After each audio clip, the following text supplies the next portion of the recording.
नमस्कार भक्तों, आपका एक बार फिर से स्वागत है हमारे चैनल भक्ति की शक्ति में। आज के इस वीडियो में हम आपको बताएंगे कि आखिर हनुमान जी के भक्तों को शनिदेव कष्ट क्यों नहीं देते। चलो शुरू करते हैं ये एक पौराणिक कथा। हनुमान जी के भक्तों को शनिदेव परेशान क्यों नहीं करते। जय श्री राम भक्तों। शनिदेव और हनुमान जी ये दोनों नाम जब साथ आते हैं तो भक्तों के मन में श्रद्धा और आश्वासन का भाव जागृत हो उठता है। एक और शनिदेव जो न्याय के देवता हैं और मनुष्यों को उनके कर्मों के अनुसार फल प्रदान करते हैं। दूसरी ओर हैं पवन पुत्र हनुमान जो भक्तों की पीड़ा हरते हैं और सभी संकटों से रक्षा करते हैं। भक्तों, क्या आप जानते हैं कि आखिर हनुमान जी के भक्तों को शनिदेव परेशान क्यों नहीं करते। यह प्रश्न भारतीय धर्म और पौराणिक कथाओं में गहराई से जुड़ा हुआ है। शनिदेव, जिन्हें न्याय और कर्म के देवता माना जाता है, वे अपने कष्टदायक प्रभाव के लिए जाने जाते हैं। लेकिन जब बात हनुमान जी के भक्तों की होती है तो ऐसी मान्यता है कि शनिदेव उनकी परीक्षा तो लेते हैं लेकिन कभी उन्हें परेशान नहीं करते। इस रहस्य के पीछे कई पौराणिक कथाएं, ज्योतिषीय तथ्य और आध्यात्मिक कारण छिपे हैं जिन्हें समझना आवश्यक है। शनिदेव की भूमिका सूर्यवंशी ग्रहों में न्यायकारी के रूप में मानी जाती है। उनका कार्य व्यक्ति के कर्मों के अनुसार फल देने का है। यदि कोई व्यक्ति पाप करता है या अपने कर्तव्यों का पालन नहीं करता तो शनिदेव उसकी परीक्षा लेते हैं, जो कई बार कष्ट और बाधाओं के रूप में सामने आता है। वहीं हनुमान जी को संकट मोचन कहा जाता है, जो भय और बाधाओं को दूर करते हैं। हनुमान जी की शक्ति का मूल उद्देश्य व्यक्ति के भीतर साहस, संयम और समर्पण की भावना उत्पन्न करना है। इसलिए जो भक्त हनुमान जी के हैं वे अपने जीवन में आने वाली परीक्षाओं का सामना धैर्य और साहस से करते हैं, जिससे शनिदेव भी उन्हें कष्ट नहीं देते। यह पारस्परिक संबंध आध्यात्मिक शक्ति और कर्म के सिद्धांत पर आधारित है। हनुमान जी की अनेक कथाओं में ये देखा गया है कि उन्होंने अपने भक्तों की रक्षा के लिए बड़े बड़े संकटों का सामना किया। वे एक ऐसे देवता हैं जो अपने भक्तों की रक्षा करने के लिए सदैव तैयार रहते हैं। जब कोई व्यक्ति हनुमान जी की भक्ति करता है तो उसकी मनोस्थिति सकारात्मक हो जाती है और वह अपने कर्मों में सुधार करता है। ऐसा व्यक्ति शनि की कठोर परीक्षा में भी सफल होता है क्योंकि उसका मन संयमित और धर्म मार्ग पर होता है। अतः हनुमान जी की भक्ति से व्यक्ति की जीवन शक्ति बढ़ती है, जिससे शनिदेव की वक्र दृष्टि से वह सुरक्षित रहता है। एक प्रसिद्ध पौराणिक कथा के अनुसार बहुत समय पहले की बात है, जब लंका पर रावण का अधर्मपूर्ण शासन था। रावण अपनी आसुरी शक्ति और अहंकार के कारण संसार में भय फैलाता था। वह जानता था कि न्याय और धर्म की विजय उसके अधर्म को रोक सकती है। इसी कारण उसने शनिदेव को बंदी बना लिया। शनिदेव, जो कर्म और न्याय के देवता हैं, रावण की योजनाओं में बाधा डाल सकते थे। इसलिए रावण ने उन्हें एक अंधकारमय और कालाकार कोठरी में बंदी बना दिया, जहाँ से वे निकल नहीं पाए। इसी समय हनुमान जी, जो भगवान श्री राम के परम भक्त थे, माता सीता की खोज में लंका पहुँचे थे। अपने साहस और बल के साथ हनुमान जी ने लंका के अंदर प्रवेश किया और वहाँ की स्थिति देखी। उन्होंने सुना कि शनिदेव उस काल कोठरी में बंदी हैं। हनुमान जी ने अपनी बुद्धि और वीरता का प्रयोग करते हुए उन असुरों को परास्त किया जो शनिदेव को बंदी बनाए हुए थे। वे सीधे काल कोठरी पहुँचे और शनिदेव को मुक्त किया।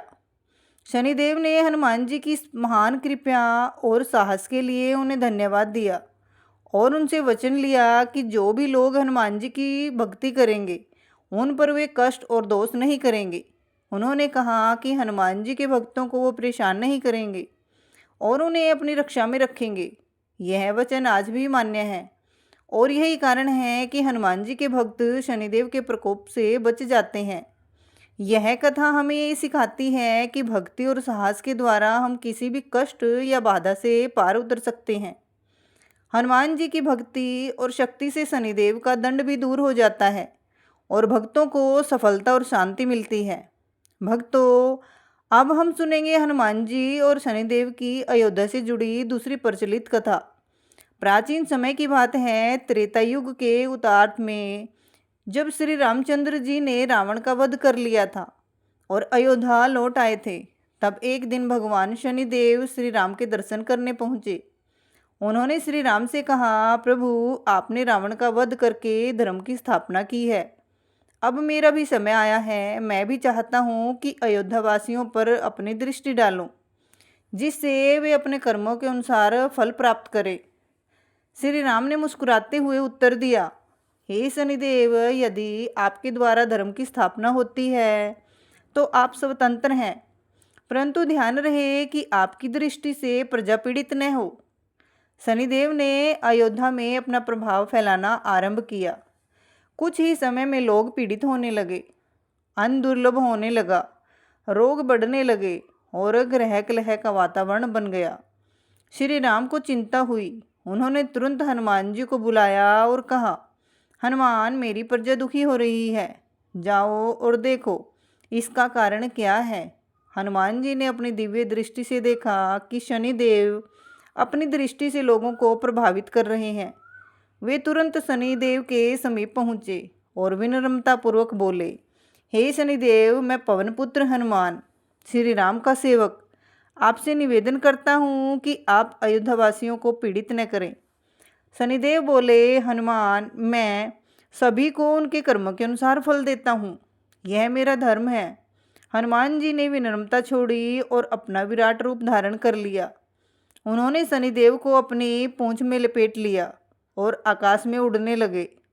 शनिदेव चीखने लगे, हे पवन पुत्र, छोड़ो, मुझे छोड़ो, मैं अयोध्यावासियों को क्षमा कर दूंगा। हनुमान जी बोले, जब तक आप वचन नहीं देते कि जो मेरा नाम सच्चे मन से लेगा उस पर आपकी कुदृष्टि नहीं पड़ेगी, मैं आपको नहीं छोड़ूंगा। शनिदेव विवश हो गए। उन्होंने वचन दिया, जो हनुमान का सच्चे मन से स्मरण करेगा उसके ऊपर मेरी दृष्टि कभी कष्टकारी नहीं होगी। हनुमान जी ने शनिदेव को धीरे धीरे जमीन पर उतारा और उनकी पूंछ से मुक्त किया। शनिदेव ने हनुमान जी को नमन किया और कहा, आज से तुम शनि बाधा से मुक्त करने वाले देव कहलाओगे। उस दिन से जो भी श्रद्धा से जय हनुमान कहता है, शनिदेव की पीड़ा उस पर प्रभाव नहीं डालती। यही कारण है कि हनुमान चालीसा के एक दोहे में यह पंक्ति आती है, संकट से हनुमान छुड़ावे, मन कर्म वचन ध्यान जो लावे। और विशेष रूप से नासे रोग हरे सब पीरा, जपत निरंतर हनुमत वीरा। सब पर राम तपस्वी राजा, तिनके का सकल तुम साजा। और मनोरथ जो कोई लावे, सोई अमित जीवन फल पावे। चारों जुग प्रताप तुम्हारा है, प्रसिद्ध जगत उजियारा। साधु संत के तुम रखवारे, असुर निकंदन राम दुलारे। अष्ट सिद्धि नवनिधि के दाता, असवर दीन जानकी माता। राम रसायन तुमरे पासा, सदा रहो रघुपति के दासा। तुमरे भजन राम को पावे, जन्म जन्म के दुख विसरावे। अंत काल रघुवर पुर जाई, जहाँ जन्म हरि भक्त कहाई। यह कथा हमें सिखाती है कि सच्ची भक्ति, विनय और परोपकार से बड़ी बाधा भी टल सकती है। हनुमान जी जैसे सेवक में इतनी शक्ति है कि स्वयं ग्रहों के प्रभाव को भी वह बदल सकते हैं। इसलिए शनि की दैया या साढ़े साती से ग्रस्त व्यक्ति यदि सच्चे मन से हनुमान जी का स्मरण करे तो वे शनि के कष्टों से मुक्त हो सकते हैं। इसी वजह से हनुमान जी को संकट मोचन कहा जाता है और शनिदेव भी उनके भक्तों को कष्ट नहीं देते। यह वचन केवल एक धार्मिक कथानक नहीं, बल्कि एक गहरा आध्यात्मिक संदेश भी है कि जो व्यक्ति हनुमान जी की भक्ति करता है वह शनि के कठोर प्रभावों से बचा रहता है। शनिदेव के इस वचन का प्रभाव आज भी माना जाता है और इसी कारण हनुमान भक्तों को शनिदेव की वक्र दृष्टि से बचा हुआ माना जाता है। यह वचन यह भी दर्शाता है कि शनि केवल दंड देने वाले देवता नहीं हैं, बल्कि वे न्याय करते हैं और स्वयं विनम्रता तथा कर्तव्य निष्ठा को महत्व देते हैं। हनुमान जी की भक्ति इन गुणों को जन्म देती है। इसलिए शनिदेव उन भक्तों को कष्ट नहीं देते जो अपने जीवन में इन सिद्धांतों का पालन करते हैं। हनुमान चालीसा में भी शनिदेव के प्रभाव का उल्लेख मिलता है। तुलसीदास जी द्वारा रचित यह प्रसिद्ध स्तुति हनुमान जी की महिमा का बखान करती है और बताती है कि हनुमान जी के नाम के स्मरण मात्र से मानसिक और आध्यात्मिक शांति मिलती है। कहते हैं कि तुलसीदास जी स्वयं शनि की दशा के प्रभाव में थे, लेकिन हनुमान चालीसा के पाठ से उन्हें मुक्ति मिली। यही कारण है कि शनिवार को हनुमान चालीसा का पाठ करने की परंपरा है, जो शनि दोष से मुक्ति का प्रमुख उपाय माना जाता है। हनुमान चालीसा का पाठ करने से न केवल शनि के दुष्प्रभाव कम होते हैं, बल्कि मनोबल बढ़ता है और व्यक्ति के अंदर सकारात्मक ऊर्जा का संचार होता है। हनुमान जी की भक्ति और नाम जप से शनि दोष शांत होने के पीछे कई आध्यात्मिक कारण हैं।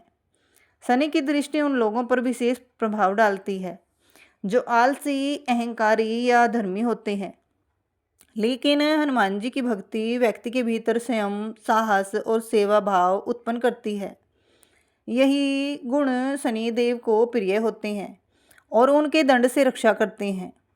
शनिवार के दिन हनुमान जी की पूजा, हनुमान चालीसा का पाठ, तेल का दीपक जलाना और तिल चना का दान करना शनि दोष से मुक्ति के प्रभावी उपाय माने जाते हैं।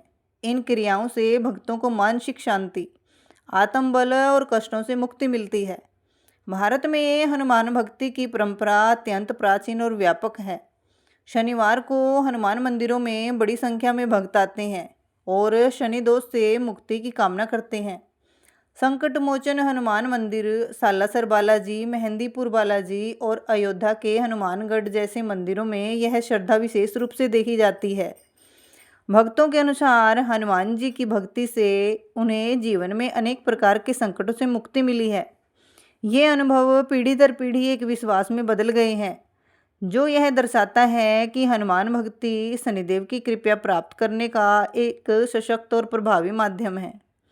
हनुमान जी की भक्ति और शनिदेव का न्याय हमें ये सिखाते हैं कि जीवन में संकट और परीक्षाएं आती हैं, लेकिन उन्हें कैसे सामना करना है यह सबसे महत्वपूर्ण होता है। हनुमान जी साहस, धैर्य और सेवा के प्रतीक हैं, जो हमें जीवन के कठिन मार्गों पर अग्रसर करते हैं। शनिदेव न्याय के देवता हैं, जो कर्म के अनुसार फल देते हैं, लेकिन यदि व्यक्ति सत्कर्म करता है और संयमित जीवन जीता है तो वे दंड देने के बजाय आशीर्वाद देते हैं। इसलिए हनुमान जी की भक्ति से व्यक्ति न केवल शनि के प्रभाव से सुरक्षित रहता है, बल्कि उसे आंतरिक शक्ति और स्थिरता मिलती है। आज के आधुनिक जीवन में भी यह ज्ञान प्रासंगिक है। जब हम कठिनाइयों और बाधाओं का सामना करते हैं तो हनुमान जी की भक्ति से हमें मनोबल मिलता है। शनिदेव की दशा चाहे कैसी भी हो, संयम और सत्कर्म से उसका दुष्प्रभाव कम किया जा सकता है। हनुमान चालीसा का पाठ मात्र एक अनुष्ठान नहीं, बल्कि मानसिक और आध्यात्मिक सुरक्षा का कवच है, जो हमें भय और निराशा से दूर रखता है। इसलिए यह कहा जाता है कि हनुमान जी न केवल संकटों से मुक्ति दिलाते हैं, बल्कि संकटों का सामना करने की शक्ति भी देते हैं, और यही शक्ति शनिदेव को खुश करती है। इस प्रकार हनुमान जी और शनिदेव के बीच का यह आध्यात्मिक और पौराणिक संबंध हमें ये शिक्षा देता है कि जीवन में आने वाली परीक्षाएं और संकट स्वाभाविक हैं, लेकिन हमें उनका सामना धैर्य, साहस और भक्ति से करना चाहिए। कर्म के महत्व को समझते हुए संयमित जीवन बिताना ही सच्चा मार्ग है। हनुमान जी की भक्ति से मिलने वाली शक्ति और शनिदेव का न्याय दोनों मिलकर जीवन को संतुलित और सफल बनाते हैं। यही कारण है कि हनुमान जी के भक्तों को शनिदेव परेशान नहीं करते और वे जीवन की कठिनाइयों में भी अडिग और सफल रहते हैं। प्रेम से बोलिए जय श्री राम, जय बजरंगबली, जय शनिदेव। ऐसे ही और भी रोचक और आध्यात्मिक कहानियाँ सुनने के लिए हमारे चैनल को सब्सक्राइब करें। तो भक्तों, आपको ये कथा कैसी लगी एक छोटा सा कमेंट करके ज़रूर बताएं, और आपको अगर ये कथा पसंद आई हो तो वीडियो को लाइक और शेयर ज़रूर करें। कमेंट बॉक्स में जय श्री राम लिखना न भूलें। राधे राधे, जय श्री कृष्णा, जय श्री राम।